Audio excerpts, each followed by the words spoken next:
اگر یہ تصور کیا جائے کہ کسی دفتری سازش یا محض ایک جھوٹی افواہ کی بنیاد پر کسی سرکاری ملازم کو اس کی نوکری سے معطل کر دیا جائے، تو آج کے اس جدید دور میں رد عمل کیا ہوگا؟ ظاہر ہے آج کل تو لوگ فوراً HR ڈپارٹمنٹ کو ایک انتہائی سخت ای میل لکھیں گے یا پھر سیدھا لیبر کورٹ جانے کی دھمکی دیں گے۔ بالکل، یا وکیل کے ذریعے کوئی قانونی نوٹس بھجوائیں گے۔ لیکن ذرا 1896 کے لکھنؤ کی اس فضا کا تصور کیجئے جہاں ایک انگریزی دفتر کے ملازم منشی کلب حسن نے اپنی معطلیتی شکایت کسی روایتی اور خشک دفتری عرضی میں نہیں کی۔ جی، بلکہ انہوں نے فارسی اور اردو کے انتہائی پیچیدہ اور بحر و قافیے میں جڑے ہوئے ایک شاندار منظوم خط میں اپنی فریاد پیش کی۔ کیا کہنے، ایک ایسا خط جس میں دفتری آڈٹ اور ناانصافی کو قدیم جومالیائی جنگوں، ظالم بادشاہوں اور قیمتی پتھروں کے استعاروں میں بیان کیا گیا ہو۔ ہماری آج کی اس تفصیلی گفتگو یا یوں کہیے اس علمی نشست کا آغاز اسی حیرت انگیز واقعے سے ہوتا ہے۔ میں اپنی طرف سے خوش آمدید کہتی ہوں اور جناب آپ کا بھی اس محفل میں خیر مقدم ہے۔ بہت بہت شکریہ۔ یہ واقعی ایک دنگ کر دینے والا تاریخی تضاد ہے۔ مطلب ایک طرف جدید بیوروکریسی ہے اور دوسری طرف ایک روایتی خالص ادبی ذہن۔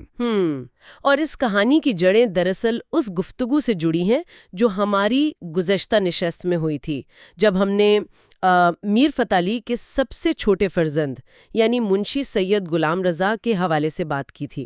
بالکل درست یاد دلایا آپ نے۔ کتاب یاد رفتگان کے باب 4.3 میں ہم نے یہ تفصیل دیکھی تھی کہ منشی غلام رضا انگریزی فوج میں باقاعدہ منشی تھے اور وہ لکھنؤ کے قریب چھاونی منڈیاؤں میں مقیم تھے۔ ہاں، اور ان کی 2 شادیوں کا تذکرہ بھی تو تھا، ایک اپنے چچا زاد بہن سے اور دوسری اسی منڈیاؤں چھاونی میں۔ تو آج کی ہماری اس نشست کا، جسے ہم تاریخ کے سمندر میں ایک ڈیپ ڈائیو بھی کہہ سکتے ہیں، اس کا بنیادی مقصد اسی دوسری شادی یعنی منڈیاؤں والی اہلیہ کے بطن سے پیدا ہونے والے بیٹوں کی زندگیوں کا جائزہ لینا ہے۔ صحیح، خاص طور پر منشی کلب حسین اور منشی کلب حسین بلیغ کے حالات زندگی۔ لیکن دیکھیے، جب ہم ان 2 بھائیوں کی خاندانی تاریخ کے اوراق پلٹتے ہیں نا، تو پہلا احساس ایک گہرے المی اور خاموشی کا ہوتا ہے۔ وہ کیسے؟ سب سے پہلے اگر منشی کلب حسین کی بات کی جائے تو یہ دیکھ کر سخت حیرت ہوتی ہے کہ اتنے پڑھے لکھے اور معزز خاندان سے تعلق رکھنے کے باوجود ان کے بارے میں تاریخ کے صفحات لگ بھگ خالی ہیں۔ اچھا، مطلب ان کی زندگی کی کوئی خاص تفصیل نہیں ملتی؟ جی نہیں، صرف اتنا سا ذکر ملتا ہے کہ ان کی محض 2 بیٹیاں تھیں، ایک حسین باندی جو بدقسمتی سے لاولد فوت ہوئیں اور دوسری امت العالیہ جو میر اون علی سے منسوب ہوئیں۔ اس کے بعد کیا ہوا کچھ پتہ نہیں۔ ارے مطلب ان کی نسل میں کوئی نرینہ اولاد باقی نہیں رہی اور خاندانی شجرے کی یہ شاخ گویا ہمیشہ کے لیے منقطع ہو گئی۔ بالکل ایسا ہی ہوا، خاموشی سے تاریخ کے منظرنامے سے غائب ہو گئے۔ یہاں ایک الجھن پیدا ہوتی ہے جناب۔ تاریخ کو ہم عموماً ایک عجائب گھر کی طرح سمجھتے ہیں جہاں ہر پرانی چیز کو شیشے کے شوکیس میں سجا کر رکھا جاتا ہے، لیکن ایسا لگتا ہے کہ تاریخ ایک عجائب گھر نہیں بلکہ ریل اسٹیٹ کی ایک انتہائی شفاف اور بے رحم مارکیٹ ہے۔ کیا خوبصورت تشبیہ دی ہے آپ نے۔ شکریہ۔ میرا مطلب ہے اگر انسان اپنے پیچھے کوئی فعال اور ٹھوس دستاویز نہ چھوڑے تو تاریخ اسے فوراً بے دخل کر کے نئی نسلوں کے لیے جگہ بنا لیتی ہے۔ کیا محض ایک نرینہ اولاد کا نہ ہونا ہی اس بے دخلی کی واحد وجہ بن سکتا ہے؟ دیکھیے، یہ ریل اسٹیٹ والی تشبیہ صورتحال کی بالکل درست عکاسی کرتی ہے۔ تاریخ کی اس شفاف مارکیٹ میں بقا کے لیے ساخت اور میکینزم کو سمجھنا ضروری ہے۔ اس دور میں اور کسی حد تک آج بھی خاندانی بقا کے لیے عموماً 3 میں سے کسی ایک ستون کا ہونا لازمی سمجھا جاتا ہے۔ وہ 3 ستون کون سے ہیں؟ پہلا ستون ہے کوئی بہت بڑی جائیداد یا جاگیر جس پر نسلوں تک تنازعات چلیں، مقدمے بازی ہو اور یوں عدالتی یا خاندانی دستاویزات میں وہ نام صدیوں زندہ رہے۔ جی بالکل، ہمارے معاشرے میں تو یہ عام بات ہے۔ دوسرا ستون اولاد کا تسلسل ہے جو سینہ بسینہ اپنے اجداد کے نام اور ان کی کہانیوں کو آگے بڑھائے۔ اور تیسرا ستون کوئی ایسا ٹھوس علمی، تحقیقی یا ادبی شاہکار ہوتا ہے جو کتب خانوں کی زینت بن جائے اور آنے والی نسلیں اس سے استفادہ کریں۔ اور ظاہر ہے منشی کلب حسین کے معاملے میں یہ تینوں ہی ستون موجود نہیں تھے. جائیداد کے معاملے میں وہ اتنے نمایاں نہ رہے، نرینہ اولاد کا تسلسل ٹوٹ گیا، اور علمی حوالے سے کوئی ایسی مستقل تحریر نہیں چھوڑی. جی، تو جب بنیادی نہ ہو تو عمارت کا نام و نشان مٹ جانا ایک فطری تاریخی عمل ہے. یہ بات تو منطقی طور پر سمجھ میں آتی ہے، لیکن اس تجزیے میں ایک بہت بڑا تضاد یا یوں کہیے کہ ایک پیراڈاکس سامنے کھڑا ہو جاتا ہے. اچھا، وہ کس طرح؟ دیکھیے نا، اگر تاریخ میں بقا کے لیے ان 3 ستونوں کی ہی ضرورت ہے تو ان کے دوسرے بھائی یعنی منشی کلب حسن کی کہانی تو اس پورے کلیے کو ہی الٹ دیتی ہے. آپ ان کے ادبی سرمایہ کی طرف اشارہ کر رہی ہیں؟ بالکل. منشی کلب حسن جن کا تخلص بلیغ تھا، وہ کوئی عام انسان تو نہیں تھے. وہ انتہائی مہذب، علم پرور اور اردو اور فارسی زبان کے ایک بہترین شاعر تھے. ان کے پاس تو بقا کا وہ تیسرا ستون یعنی ادبی ورثہ پوری شان و شوکت سے موجود تھا. جی، ان کا ایک مکمل دیوان تھا. تو پھر ایسا کیوں ہوا کہ وہ بھی تاریخ کی اسی بے رحم مارکیٹ سے بے دخل ہو گئے؟ ان کا وہ شاندار ادبی سرمایہ انہیں تاریخ کے اندھیروں میں گم ہونے سے کیوں نہ بچا سکا؟ یہ اس خاندان کی داستان کا سب سے تکلیف دہ پہلو ہے، اور اس الجھن کو سلجھانے کے لیے ہمیں 19ویں صدی کے برصغیر میں ادبی سرمایہ کی بقا کے میکینزم کو باریکی سے سمجھنا ہوگا. یعنی اس دور میں کتابوں کو محفوظ کرنے کا طریقہ مختلف تھا؟ جی بالکل. آج کے دور میں جب کوئی مصنف کتاب لکھتا ہے تو وہ پبلشر کے پاس جاتی ہے، ہزاروں کاپیاں چھپتی ہیں اور وہ پبلک ڈومین یعنی عوامی ملکیت کا حصہ بن کر محفوظ ہو جاتی ہے. لیکن اس زمانے میں خاص طور پر لکھنؤ کے ان وزادار گھرانوں میں شاعری اور کلمی نسخوں کو عوامی ملکیت نہیں سمجھا جاتا تھا. تو انہیں کیا سمجھا جاتا تھا؟ اسے خاندانی زیورات یا خالصتاً ذاتی جائیداد کی طرح سمجھا جاتا تھا. ان دیوانوں کو چھپوا کر بازار میں بیچنے کو اکثر معیوب سمجھا جاتا تھا، اس لیے انہیں ریشمی غلافوں میں لپیٹ کر صندوقوں میں مخفل رکھا جاتا تھا. یعنی وہ انٹلیکچوئل پراپرٹی سے زیادہ ایک خاندانی ورثہ تھا جسے صرف خاص محفلوں میں کھولا جاتا ہوگا؟ بالکل. اور یہی وہ مہلک خاندانی روایت تھی جس نے منشی کلب حسن بلیغ کے دیوان کو دیمک کی طرح چاٹ لیا. ہوا کچھ یوں کہ جب ان کا انتقال ہوا تو ان کا یہ تمام تر شاعرانہ اثاثہ کسی کتب خانے میں جانے کے بجائے ان کے سب سے چھوٹے بھائی منشی غلام مہدی کے پاس چلا گیا. غلام مہدی ہیں جن کا ذکر ہم اگلی نشست میں کرنے والے ہیں. جی ہاں، وہ خود بھی ایک عجیب و غریب صفت کے حامل شاعر تھے. خیر، جب غلام مہدی کا بھی انتقال ہو گیا تو وہ سارا کلام، وہ پوری زندگی کی کمائی ان کی اہلیہ کے ہمراہ محلہ کانچانے میں ان کے داماد محمد جعفر قدسی کے گھر منتقل ہو گئی. اور ظاہر ہے جناب، جب کوئی انتہائی قیمتی اور حساس چیز ایسے ہاتھوں میں چلی جائے جو اس کی تاریخی یا ادبی قدر و قیمت سے ناواقف ہوں تو اس کا انجام وہی ہوتا ہے جو اس دیوان کا ہوا. بجا فرمایا. کتاب کے مصنف نے صراحت سے ذکر کیا ہے کہ اس دیوان کو ڈھونڈنے کی سینکڑوں کوششیں کی گئیں، بار بار تلاش کی گئی، لیکن وہ عظیم دیوان نااہل اور کچھ بددیانت لوگوں کے ہاتھ لگ کر ہمیشہ کے لیے ضائع ہو گیا. یہ سن کر کتنا دکھ ہوتا ہے. جی، ان لوگوں نے اس ادبی ترکے کو نہ تو خود سنبھالا اور نہ ہی کسی اور کو اس کی ہوا لگنے دی. ایک فصیح و بلیغ شاعر کا کلام محض اس لیے مٹ گیا کیونکہ اسے علم کے متلاشیوں کے بجائے خاندانی جائیداد کے طور پر صندوقوں میں بند رکھا گیا.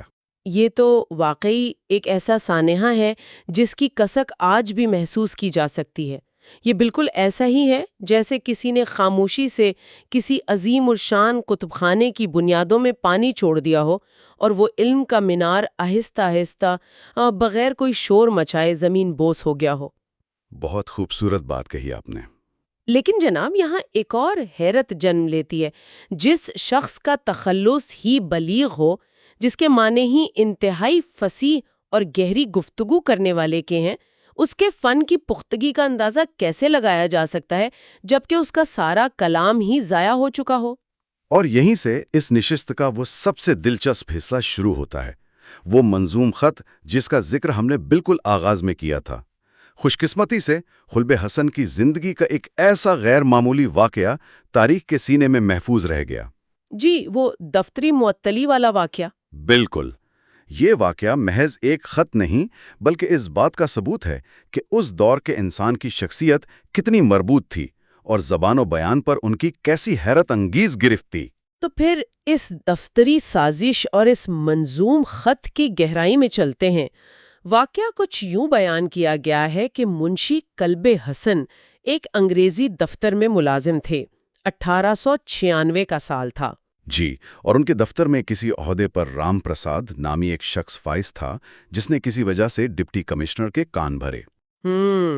اور اس کی لگائی بجھائی سازشوں اور بے بنیاد الزامات کا نتیجہ یہ نکلا کہ ڈپٹی کمشنر نے کلب حسن کو ان کی ملازمت سے معطل یعنی سسپینڈ کر دیا۔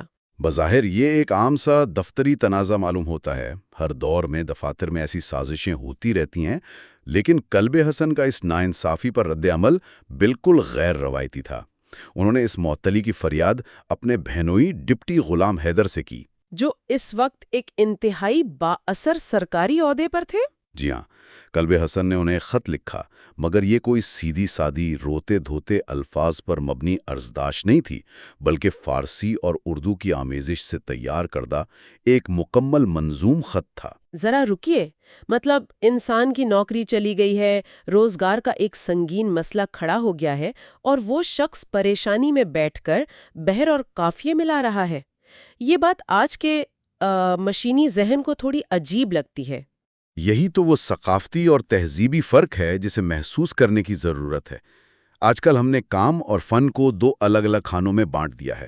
دفتر میں کام کرنے والا انسان ایک روبوٹ ہوتا ہے، اور گھر آ کر شاید وہ کوئی پینٹر یا شاعر بن جائے۔ صحیح کہہ رہے ہیں۔ لیکن 19ویں صدی کے لکھنؤ میں انسان کی شخصیت یوں ٹکڑوں میں نہیں بٹی تھی۔ ان کے لیے ادب محض کوئی فارغ وقت کا مشغلہ نہیں تھا، یہ ان کی سوچنے کا انداز تھا، ان کے اظہار کا سب سے طاقتور ہتھیار تھا۔ اس خط کے جو اشعار تاریخ میں محفوظ رہ گئے ہیں، اگر ان کی بند پر غور کیا جائے تو واقعی عقل دنگ رہ جاتی ہے۔ ایک جگہ وہ اپنے بہنوئی کو مخاطب کرتے ہوئے اور رام پرساد کی برائی بیان کرتے ہوئے کہتے ہیں، وہ ہے ایک لال اور تو سنگے خارا، تو ہے کانٹا تو وہ ریحانے رانا۔ یہاں ایک لمحے کے لیے رک کر اس تشبیہ کے میکینزم کو سمجھنا ضروری ہے۔ جی، لیکن پہلی نظر میں یہ شعر تھوڑا سا الجھا ہوا محسوس ہوتا ہے۔ ایسا لگتا ہے کہ جیسے وہ اپنے ہی بہنوئی کو کاٹا کہہ رہے ہیں۔ نہیں، دراصل یہاں اشعار کی ترتیب اور تخاطب کا انداز بہت لطیف اور روایتی فارسی شاعری کے اصولوں پر مبنی ہے۔ وہ مخالف یعنی رام پرساد کے لیے سنگ خارا یعنی سخت اور کھردرے پتھر کا لفظ استعمال کر رہے ہیں۔ اچھا، اور اپنے بہنوئی غلام حیدر کے لیے لال یعنی ایک انتہائی قیمتی تراشے ہوئے پتھر کا۔ جی ہاں، اسی طرح رام پرساد کے لیے کانٹا استعمال ہوا ہے، اور غلام حیدر کے لیے ریحان رینا یعنی ایک انتہائی خوبصورت اور خوشبودار پودا۔ وہ ایک انتہائی خشک دفتری تنازع کو ایک زبردست نباتاتی اور معدنیاتی تقابل میں بدل رہے ہیں۔ کمال کی قادر الکلامی ہے، مطلب سیدھا سیدھا یہ کہنے کے بجائے کہ دیکھیے وہ آدمی بددیانت ہے اور آپ ایماندار ہیں، وہ پوری ایک تشبیہات کی دنیا کھڑی کر رہے ہیں۔ اور پھر اس سے اگلا شعر تو فکری لحاظ سے اور بھی زیادہ تہدار ہے۔ وہ کہتے ہیں، وہ ہے نوشیروائیں عدل پرور، تو ہے ضحاک ظالم بداختر۔ ارے واہ، نوشیروان اور ضحاک کے تاریخی حوالوں سے؟ جی بالکل، تاریخ کا کوئی بھی طالب علم جانتا ہے کہ نوشیروان فارس کا وہ عظیم بادشاہ تھا جسے اس کے عدل اور انصاف کی وجہ سے ضرب المثل کی حیثیت حاصل ہے۔ وہ تو عدل پرور کی حتمی علامت ہے۔ بالکل، اور اس کے بالکل برعکس ضحاک وہ ظالم کردار تھا جس کے کندھوں سے 2 سانپ نکل آئے تھے، اور ان سانپوں کی خوراک انسانی دماغ تھی۔ تو کلب حسن اپنے افسران اور رام پرساد کو ضحاک جیسے ظالم سے تشبیہ دے کر یہ بتا رہے ہیں کہ یہ دفتری سازش انسانوں کا دماغ کھانے والی ایک ظالمانہ کارروائی ہے۔ یہ تو ایک زبردست نفسیاتی وار ہے۔ ایک طرف دفتر کا آڈٹ ہو رہا ہے اور دوسری طرف ضحاک کے سانپوں کا ذکر ہو رہا ہے۔ آج کے کارپوریٹ کلچر میں اگر کوئی ایسا کرے تو کیا منظر ہو؟ آج کی کارپوریٹ دنیا تو اسے ایک غیر پیشہ ورانہ رویہ قرار دے گی۔ HR والے تو شاید فوراً اس ملازم کا ذہنی معائنہ کروانے پر زور دیں۔ بالکل، لیکن اس خط کی ایک اور خاص بات جو ان کی اعلیٰ ظرفی کو ظاہر کرتی ہے وہ یہ ہے کہ اس طویل منظوم فریاد میں انہوں نے صرف اپنی نوکری کا رونا نہیں رویا۔ جی، مصنف نے کتاب میں اس بات کا خاص طور پر ذکر کیا ہے کہ اس خط میں سید گوہر علی، فضل حسین اور نور بخش جیسے دیگر بے گناہ معطل ہونے والے ملازمین کی صفائی بھی باقاعدہ نام لے کر پیش کی گئی تھی۔ یعنی وہ صرف اپنا ذاتی مقدمہ نہیں لڑ رہے تھے، بلکہ ایک پوری کلاس کا، اپنے تمام مظلوم ساتھیوں کا دفاع کر رہے تھے۔ وہ ایک طرح سے ان سب کی طرف سے لیڈ کونسل بن کر یہ اپیل دائر کر رہے تھے۔ اور یہی وہ نقطہ ہے جو انہیں محض ایک کلرک کے درجے سے اٹھا کر ایک حقیقی دانشور اور ہمدرد انسان کے درجے پر فائز کرتا ہے۔ اتنی شاندار اور مربوط شخصیت، فکری سوچ اور زبان و بیان پر اتنی گرفت رکھنے والے منشی کلب حسین کی ذاتی زندگی پر جب نظر پڑتی ہے تو دل میں ایک گہرا دکھ اتر جاتا ہے۔ جی، ادبی وراثت تو نااہل ہاتھوں میں جا کر لٹ گئی، لیکن ان کی خاندانی وراثت کے انجام اس سے بھی زیادہ تلخ ہے۔ بالکل۔ منشی کلب حسن کے 3 بیٹے تھے، علی سجاد، محمد جواد اور کلب محسن۔ ہر انسان کی طرح ان کی بھی خواہش رہی ہوگی کہ یہ بچے ان کا نام روشن کریں، لیکن قسمت کو کچھ اور ہی منظور تھا۔ یہ تینوں ہی بیٹے جوانی کی دہلیز تک پہنچنے سے پہلے ہی لا والد اس دنیا سے رخصت ہو گئے، اور بیٹیاں نفس باندھی اور اصغری باندھی بھی بغیر کسی اولاد کے انتقال کر گئیں، جس کا سیدھا سا مطلب یہ ہوا کہ اگر ان کے بھائی کلب حسین اور ان کی اپنی کہانی کو ملا کر دیکھا جائے تو اس خاندان کی یہ پوری کی پوری شاخ مکمل طور پر کٹ کر زمین پر گر گئی۔ تاریخ کا طالب علم جب کتاب یاد رفتگاں کے ان ابواب سے گزرتا ہے تو یہ محض چند پرانے ناموں کا تذکرہ نہیں رہتا، یہ کائنات کے ایک اٹل قانون کے سامنے انسان کی بے بسی گزار کرتا ہے۔ وہ قانون جس کا ذکر آپ کر رہے ہیں، جی، وہ جو قرآن پاک میں انتہائی جامع انداز میں بیان کیا گیا ہے کہ کل من علیہا فان، یعنی زمین پر موجود ہر چیز کو بالآخر فنا ہونا ہے۔ یہ تاریخ کی بے ثباتی کا وہ سبق ہے جو سیدھا دل پر جا کر لگتا ہے۔ وہ دیوان جسے منشی کلب حسن نے برسوں راتوں کو جاگ کر لکھا ہوگا، وہ محلے کانچنے کی کسی اندھیری کوٹری میں پڑا دیمک کا رزق بن گیا۔ انسان ہمیشہ ہمیشگی کی جنگ لڑتا ہے۔ اسے یہ گمان ہوتا ہے کہ اگر وہ جسمانی طور پر زندہ نہیں رہے گا تو کم از کم اس کی تخلیقات اسے امر کر دیں گی، لیکن اس کے لیے ایک صحیح قابل وارث کی بھی اتنی ہی ضرورت ہوتی ہے۔ اور ٹھیک اسی مقام سے ایک انتہائی گہرا چبھتا ہوا سوال ابھرتا ہے جناب، اور یہ سوال تمام سننے والوں کو سوچنے پر مجبور کر دیتا ہے۔ وہ کیا؟ ہم آج کے اس ڈیجیٹل دور میں زندگی گزار رہے ہیں۔ ہم اپنے ہر لمحے کو، اپنی تحریروں، تصویروں اور ای میلز کو کلاؤڈ سرورز اور ہارڈ ڈرائیوز پر محفوظ کر رہے ہیں، یہ سوچ کر کہ ہم نے تاریخ کے لیے اپنا ورثہ محفوظ کر لیا ہے۔ لیکن کیا واقعی ایسا ہے؟ بہت گہری بات کی آپ نے۔ جب ٹیکنالوجی کے فارمیٹس مکمل طور پر بدل چکے ہوں گے، ان پاس ورڈز اور اکاؤنٹس کا انجام بھی انہی خستہ حال ڈائریوں جیسا تو نہیں ہوگا۔ شاید ہماری یہ ڈیجیٹل یادیں بھی کسی جدید غلام مہدی کی انکرپٹڈ الماری میں ہمیشہ کے لیے مقفل ہو کر رہ جائیں، یا محض کسی سرور کریش کی وجہ سے ڈیلیٹ ہو جائیں۔ یہ کیسا خیال ہے جو کسی بھی باشعور انسان کو بے چین رکھنے کے لیے کافی ہے۔ خیر، وقت کا پہیہ یوں ہی چلتا رہتا ہے۔ اس سے پہلے کہ آج کی اس نشست کو سمیٹا جائے، آئندہ نشست کی ایک چھوٹی سی جھلک پیش کرنا ضروری معلوم ہوتا ہے۔ ہم نے آج جن غلام مہدی کا بار بار ذکر کیا، اگلی نشست میں انہی کا تفصیلی ذکر کتاب کے باب 4.5 کی روشنی میں کیا جائے گا۔ ارے وہ تو ایک انتہائی عجیب و غریب اور حیرت انگیز کہانی ہے۔ وہ ایسے شاعر تھے جو مسجد کی کوٹری میں رہتے، بھنے ہوئے چنے کھاتے اور محلے کے بچوں کو لائی اور چنے کی رشوت دے کر بٹھاتے تھے۔ بالکل، اور انہیں اپنی وہ غزلیں سناتے تھے جن کی ردیف سن کر انسان ہنسی نہ روک پائے، جیسے تحریر بکری چر گئی، تقریر بکری مر گئی۔ یہ ایک دلچسپ داستان ہے جسے ہم اگلی بار تفصیل سے کھولیں گے۔ جی بالکل۔ اور آخر میں سننے والوں کے علم میں لانا ضروری ہے کہ ہماری یہ آج کی کاوش ڈاکٹر سید جاوید احمد رضوی صاحب کی اتھک محنت کا نتیجہ ہے۔ ڈاکٹر صاحب اس شاندار کتاب یاد رفتگاں کے مصنف جناب سبت احمد قمر جائسی کے فرزند ہیں۔ جی، اور انہوں نے اس کتاب کا ہندی رسم الخط میں بھی انتہائی شاندار ترجمہ کیا ہے۔ بالکل، تاکہ قارئین کا دائرہ وسیع ہو سکے۔ یہ ہندی ترجمہ مکمل اردو کتاب کے ہمراہ اس نشات کی ڈسکرپشن میں دیے گئے لنک سے بآسانی ڈاؤن لوڈ کیا جا سکتا ہے۔ اس کا مطالعہ ضرور کیجیے، کیونکہ اپنی تاریخ اور جڑوں سے جڑے رہنا ہی ہمارے روشن مستقبل کی بنیاد ہے۔ گرم جوشی کے ساتھ شکریہ ادا کرتی ہوں جنہوں نے اتنی بصیرت کے ساتھ تاریخ کے ان اوراق کو ہمارے سامنے کھولا، اور ان تمام افراد کا بھی شکریہ جنہوں نے ہمارے ساتھ تاریخ کا یہ سفر کیا۔ میری طرف سے بھی سب کا بہت شکریہ۔ اگلی ملاقات تک خدا حافظ۔